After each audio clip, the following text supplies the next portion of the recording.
हाय, hello, नमस्कार. कशात सर्वजण मस्त आणि मजेतच असाल. मी काजल तुम्हा सगळ्यांचं परत एकदा आपल्या आजच्या व्हिडिओमध्ये अगदी मनापासून स्वागत करते. नवीन दिवसाची नवीन आणि खूप अशी किचकट सुरुवात झालेली आहे. कारण मी सगळी स्टोर रूम आज बाहेर काढली, जे की ड्रेस शिवून साड्या उरतात का नाही, थोडेफार तुकडे उरलेले असतात. आता एका ड्रेसमध्ये लहान मुलीचे काय अख्खी साडी संपत नाही आणि ती खरंच ना खूप मोठी रिस्क असते. कारण काही साड्या माझ्याकडच्या आहेत ना 1800-1900 वाल्यासुद्धा असतात, ज्या की एकच ड्रेस शिवून लहान बाळाचा 900चा किंवा 700चा शिवून तशी साडी पेंडिंग पडलेली असते. आणि हे सगळं काय होतं ना, नंतर मग त्या दुसरा कपडा घेताना तो कपडा वरती खाली चुरगळून जातो. त्यासाठीच ना मी प्रत्येक वेळी भरून ठेवते, पण तरी ते तसंच होतं. आणि म्हणून आता माझ्याकडे ना कोणी म्हटलं ना मला ह्या कलरचा ड्रेस पाहिजे, तर नाही म्हणायला तोड नाही. एवढे कलर आहेत माझ्याकडे आत्ता की मी नाहीच नाही म्हणू शकत, इतके जास्त कलर आहेत. आणि हे तर खूप कमी आहे. पलीकडे अजून या साईडला खूपच मोठा ढीग लागलेला होता. थोडं म्हटलं आधी एक बॉक्स रिकामा करूया, कारण भरपूर बॉक्समध्येच मी शक्यतो ठेवते असं कार्डबोर्डच्या, जेणेकरून ना त्याच्यामध्ये मिक्सही म्हणजे जास्त खराब पण होत नाही आणि खालीवर जरी गेलं तर एवढं काय वाटत नाही त्यामुळे. आणि आज हे करण्याचं कारण म्हणजे आज माझं कटिंग झालं होतं आणि आता कामवाल्या दीदी पण येतील थोड्या वेळात. त्याच्या आधी म्हटलं आपण हे पटापट ना घड्या घालून ठेवूया. तर माझे ना असे छोटे छोटे तुकडे बरेच राहतात बरं का, की बरेच ताईंचं म्हणणं आहे की जे तुझे ड्रेस शिवून छोटे छोटे तुकडे राहतात ते आम्हाला देत जा. पण होतं असं की असा कुठला तरी इतकुसाच तुकडा आणि मला असं द्यायचं इच्छा नाही होत.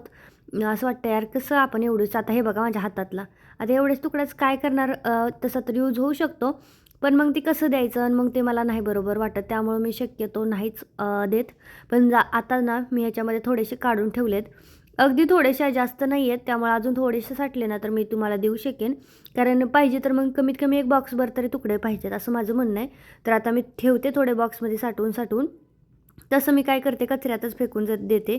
आता हे बघा, हा माझ्या हातातला तुकडा, ते सगळे तुकडे असे आहेत ना की उरून शिल्लक राहिलेले आहेत, ज्याचं काही काम नाही. कुठून मग पुढचा भाग कट झाला किंवा मागचा भाग कट झाला, कुठं थोडासाच पार्ट शिल्लक राहिला आहे, तर ते तसे राहतात.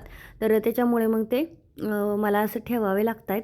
तर आता मी ठेवते, तुम्हाला पाहिजे असतील तर सांगा. नाही तर मग असे बऱ्याच ठिकाणी आपण यूज करू शकतो. ड्रेसचा पुढचा पॅच लावण्यासाठी म्हणा, असे बऱ्याच ठिकाणावरती आपण ड्रेसमध्ये यूज करू शकतो. पण ठीक आहे, चला आता पटापट मी सगळं ना उरकून घेते सगळ्यात पहिलं. तर आता वाजलेत बघा 9:16.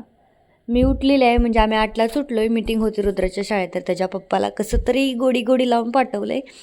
आणि हा पोरगा माझा रोज आमच्या आधी उठतो आणि आम्हाला उठवतो.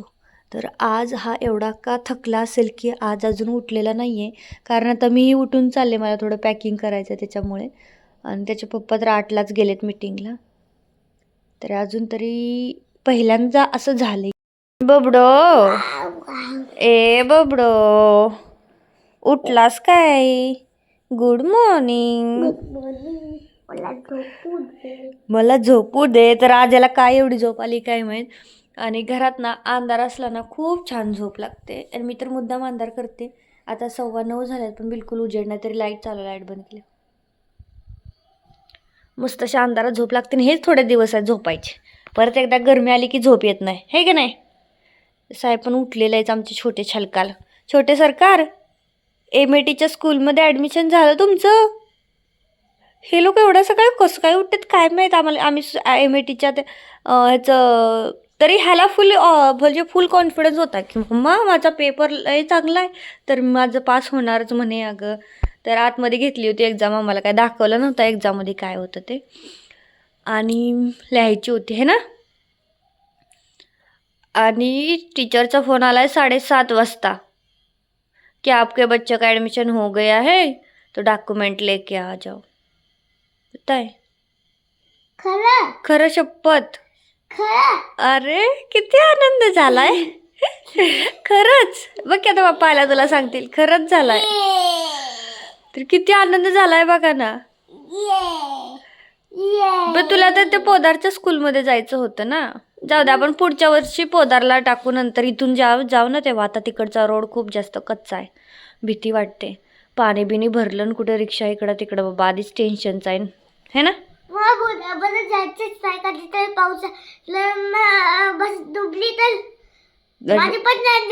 तर ते तिकडे ना थोडंसं राणा शेता टाईप आहे तिकडचा रस्ता, तर तो नकोच. चला तुझ्या मांडीवर झोपतो. फायनली आमची आजची मॉर्निंग झालेली आहे. इतकी मस्त झोप लागली होती ना, उठायची इच्छा नव्हती, पण अलार्म लावून ठेवला होता कारण आज जायचंच होतं. नाहीतर आमचं तिघांचं कसं आहे, जेव्हा जाग येईल ना तेव्हा उठ नाही का अजिबात असं म्हणजे लवकर नाही. पण आता रुद्राचे स्कूल बदलले आणि आता माझ्या अंगावर त्याचे शहारे यायला लागलेत की मला 6 वाजता उठावं लागणार आहे. नाही उठू शकत मी 6 वाजता. ए रुद्दू बाबा तू आहे त्या शाळेत जाणार आहे. तर हा खूप रडत होता कारण त्याचं दुपारचं स्कूलचा टायमिंग आहे ना 12 ते 4:30. मग त्याला असं वाटायचं की सगळी मुलं 12 वाजता घरी येतात, दिवसभर झोपतात, नंतर संध्याकाळी खेळतात 4 वाजता.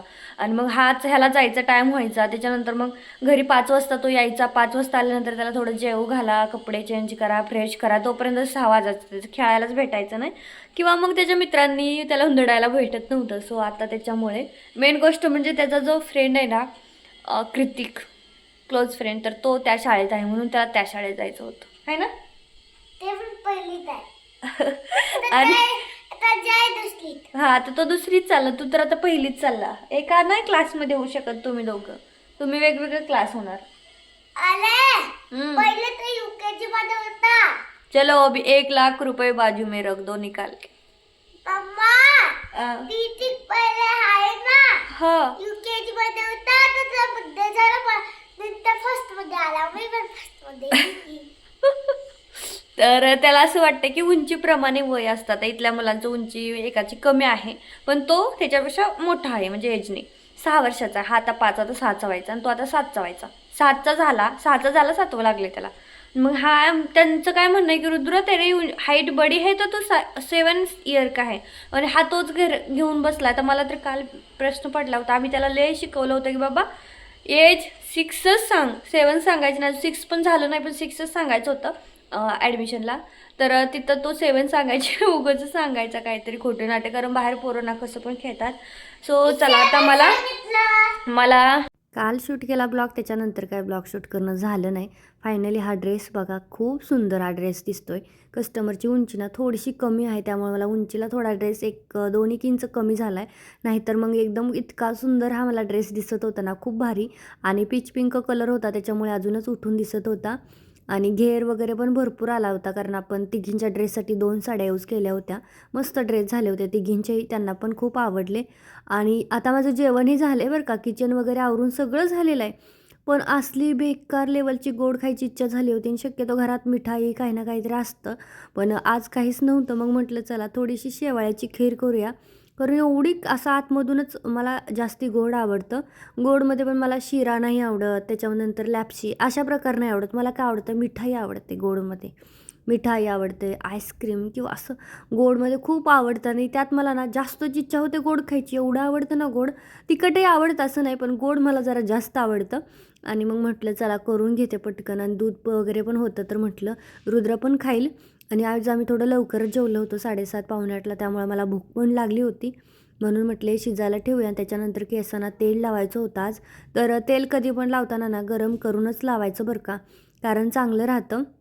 माझ्या हातातला हा जो चॉपर आहे ना, जो की ड्रायफ्रूट चॉप करायचा, खूप भारी आहे बरं का. 70-80 रुपयाच्या मानाने काम मात्र जबरदस्त करतो आहे. म्हणजे आपल्याला असं नाही की त्याच्यामध्ये वाटत बसा, कुटत बसा, ते ड्रायफ्रूट चिरत बसा, असलं काहीच भानगड नाही. आणि जसे पाहिजे तसे तुकडे होतात त्या, आणि जेवढं पाहिजे तेवढं आपण यूज करू शकतो. तर आता मला लावायचं होतं तेल. बऱ्याच जणांचं आता म्हणजे मी बरेच दिवस झाले माझ्या केसाविषयी सांगितलं नाही, एवढी प्रचंड केस गळत होती.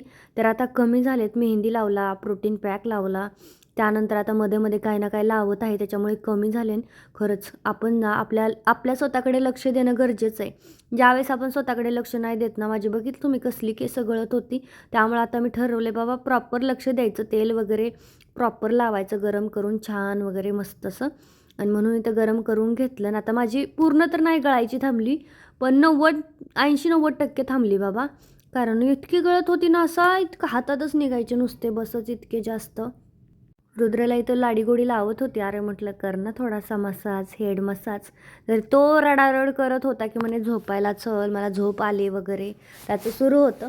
आणि त्यात मी त्याला कामं सांगत होते, अरे कांगवा आणून दे, हे आणून दे, म्हणजे अशी माझी छोटी छोटी कामं त्याला सांगत होती. तेल लावून देणार थोडंसं, तसा तो लावतो, पण एखाद दिवस त्याचा मूड काय होतं काय माहीत. आणि आता त्याचं म्हणणं होतं झोपायला चल, तू पहिलं झोपायला चल, असं चाललं होतं. मग त्याला म्हटलं अरे खीर केली, आपण खीर खाऊन झोपूया ना, असं मी त्याला समजावत होते. पण तो ऐकत नव्हता. काय करणार, तो पण सकाळी उठतो केव्हाचा, त्याच्यानंतर मग दिवसभर झोपत नाही. डायरेक्ट संध्याकाळी माझ्यासोबतच 11-12 वाजता. त्यामुळं मग त्याला कंटाळा येतो आणि शक्यतो तो झोपून जातो सोफ्यावरती. पण आज मी त्याला म्हटलं होतं, "झोपू नको, खीर खायची आपल्याला." त्यामुळं बसला होता पिक्चर बघत. मी इथं पिक्चर लावला होता आणि मग त्याला पण पिक्चर बघायची आता सवय लागलेली आहे बरं का. नाहीतर त्याला म्हणजे कार्टूनच लागतं जास्त करून. ते पण कधीतरी, पण आता माझ्या नादाने पिक्चरची सवय लागली, कारण मला आवडतात पिक्चर. मला मालिका वगैरे असलं नाही आवडत जास्त करून. तर आता खाऊन वगैरे झालं होतं आणि अर्ध्यापेक्षा जास्त रूम माझी आवरून झाली होती. आता फक्त खाली पडलेल्यातला हा पसारा बाकी होता आणि वरती तुम्ही बघा, आता प्रॉपर मी सगळं ना ट्रान्सपरंट कागदामध्ये ठेवलं आहे, जेणेकरून ना त्यातलं आपल्याला दिसावं बाबा आत कोणत्या कलरचा आणि कोणत्या ड्रेसचा कपडा आहे, जेणेकरून ना तो पटकन तेवढाच उचलून परत पुढचा ड्रेस कट करता यावा ना ह्यासाठी. आणि सगळ्या मी इथं ना चेनवाल्या बॅग आज वापरल्या, जेणेकरून ना त्याच्यामधून कपडा इकडे-तिकडे निसटणार नाही. प्रॉपर सगळं ठेवून दिलं आहे. खरं सांगू खूप रिस्क असते बरं का. आता सध्या ना हा कट केलेला ब्लॅक कलरचा जो आहे ना उरलेला कपडा, त्याच्यात साधारणतः 30 एक फ्रॉक होतील इतका कपडा उरलेला आहे ब्लॅक कलरचा.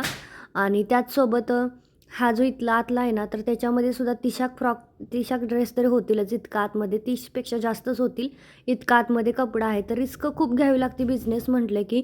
पण पहिल्यांदाच आपल्याला असं वाटतं की खूप पैसे गेले, पण त्याच्यानंतर जे पैसे यायला चालू होतात ना आणि मग आपल्याला वाटतं की बाबा खरंच जेवढं आपण इन्व्हेस्ट केलं ना तेवढं सगळं आपल्याला फायदा झाला आहे. त्यामुळे तुम्हाला जर रिस्क घ्यायची असेल ना तर तुम्ही बिनधास्त घ्या. आणि मी सांगेल, कारण मी पण आधी खूप घाबरायचे रिस्क घ्यायला, पण आता मी घाबरत नाही. आता मला किती घ्यायचं असेल ना काही वाटत नाही, कारण थोडे दिवस आपल्याला असं वाटतं की यार आपल्या इकडचे इतके जास्त पैसे आपण इन्व्हेस्ट केले, फायदा होईल का? पण त्याच्यानंतर जे आपल्याला ऑर्डर यायला चालू होतात ना, की नंतर असं वाटतं की आपण केलेल्या एवढं इन्व्हेस्टमेंटचा म्हणजे फायदा झाला बाबा आपल्याला, काहीतरी छान वाटतं असं वाटतं, रिलॅक्स. आणि बघा कॉटनचा तर इतका कपडा आहे ना ह्याच्यामध्ये.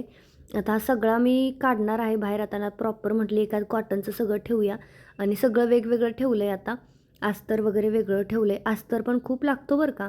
मी तर एकदा गेली ना डायरेक्ट 7-8 हजाराशिवाय अस्तर आणतच नाही.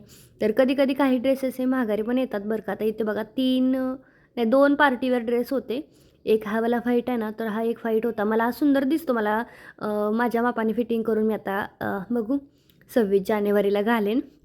जर झालं ना तर. खूप सुंदर आहे तो ड्रेस व्हाईटवाला. तर असे एखादा ड्रेस बाकी उरलेला असतात. असं नाही की सगळेच जातात, किंवा मग कधी-कधी कस्टमरला व्यवस्थित न बसल्यामुळे वगैरे पण ते ड्रेसेस रिटर्न येतात. तर चला आता पटपट आवरते. आवरता हा पिंक कपडा माझ्या हाताला लागला. अरे म्हटलं हा इतका सुंदर कपडा आहे. प्लाझो शिवते ना, कारण अशा ज्या ट्राउझर पॅन्ट राहतात ना, ह्याच्यामधून थोडंसं. आता टाईम किती झाला आहे माहिती आहे? टाईम झाला आहे 10:30. पण मला हा कपडा सापडला. अरे म्हटलं चला आता आज कपडे चेंज करायचेच आहेत ना आपल्याला झोपायला, तर म्हटलं. आणि माझ्याकडे प्लाझो पण माझ्या नाही आहेत, आता जरा खराब झाल्यात. म्हटलं चला आहेच दिसला आहे कपडा, तर पटकन प्लाझो शिवून घेते. सुंदर प्लाझो लगेच रेडी केला. किती मिनटं लागले असतील माहिती आहे मोजून मला फक्त 18 मिनटं लागले हा प्लाझो शिवण्यासाठी. 18 मिनटात माझा हा प्लाझो रेडी झाला आहे. आणि एवढ्या 18 मिनटासाठी मी तेच कपडे घालते. म्हणजे मला वेळ जर असा भेटला तर एका दिवसात मी किती कपडे स्वतःसाठी शिवून टाकेन. बाकीची राहिली पण कमीत कमी प्लाझो तरी, कारण प्लाझो लागतातच आपल्याला सारखं. सकाळी एक, परत संध्याकाळी एक चेंज करा आणि हे. संध्याकाळी कमीत कमी नाईटला तरी हवाच कॉटनचा असा, कारण अशा कपडा जे मी वेअर केले ना ट्राउझर, त्याची क्वालिटी चांगली असं नाही, पण अशा कपड्यांमध्ये आपण झोपू नाही शकत. थोडंसं ना नंतर आपल्याला प्रॉब्लेम होतो, त्यामुळे शक्यतो ना आता तर काय मोठी मशीन आहे त्यामुळे खूप लवकर माझं काम उरकतं. तर पटकन बघा किती फायदा आहे नाही मशीन असल्याचा, किंवा मग शिलाई येण्याचा. जेव्हा पाहिजे तेव्हा ते करून आपण वेअर करू शकतो, आहे का नाही. शिवायचं नुसतं लगेच घालायचं, एवढंच काय ते काम आहे. आता हे बघून तुमच्या एकदा तरी मनात आलंच असेल की बाबा आपल्याला पण शिलाई आली असते तर काजलसारखं पटकन ड्रेस शिवून घालता आलं असतं. तर असं काही नाही, तर थोडा कपडा कमी पडला होता, म्हणजे जास्ती नव्हता. 1 मीटर किंवा थोडा जास्ती असेल, त्यामुळे थोडी चिपकू पॅन्ट झाली. पण ठीक आहे, छान वाटते. धुतल्यानंतर थोडीशी ढिली येईल. आता जरा कॉटन असल्यामुळं कडक राहतं. आणि थोडा अजून ढगळा पाहिजे होता. म्हणजे मला अशी ना लूज प्लाझो आवडतात. पण ठीक आहे, जी झाली ना ती भारी. आपलं नाईट ड्रेस नाईटला वापरण्यासाठी तरी छानच झाली आहे म्हणावं लागेल. तर आता बाकीचं पण सगळं आवरून घेते बघा. चला तर आता रुद्राला सुद्धा झोप आली. आजचा ब्लॉग मी इथंच थांबवते. कसा वाटला कमेंटमध्ये नक्की सांगा. आवडला असेल तर लाईक करा, शेअर करा आणि चॅनल आहे सबस्क्राईब करा. भेटूयात पुढच्या व्हिडिओमध्ये. Bye bye.